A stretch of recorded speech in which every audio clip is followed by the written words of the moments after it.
Hi friends, அனைவருக்கும் வணக்கம். இன்னைக்கு ப்ளவுஸ் மெஷர்மெண்ட் எப்படி எடுக்கிறதுன்னு பார்க்க போகிறோம். சொல்லித்தரேன் நான் ரெடி. கற்றுக்க நீங்கள் ரெடியாக வாங்க, வீடியோக்குள்ளே போகலாம்.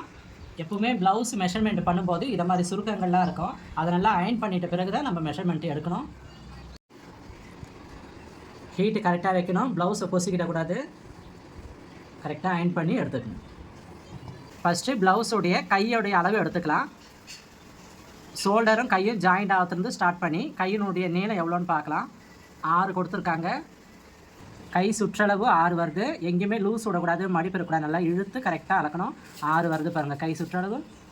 ஷோல்டர்லேருந்து கரெக்டாக ஆம்கோல் சுற்றளவு எடுத்துக்கோங்க. 7.5 வருது.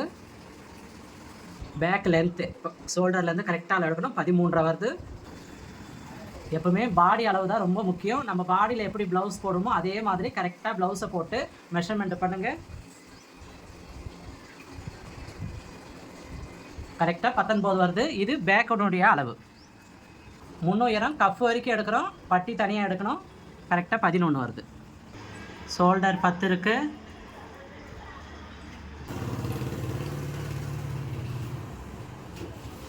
இடுப்பு சுற்றளவு 32.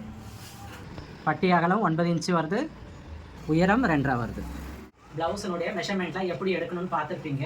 இந்த அளவுகள்லாம் டிஸ்கிரிப்ஷன் பாக்ஸில் கொடுக்குறேன், செக் பண்ணிக்கோங்க. இந்த வீடியோ பிடிச்சிருந்தா லைக் பண்ணுங்கள். யாருக்கு தேவைப்படுதோ ஷேர் பண்ணி விடுங்க.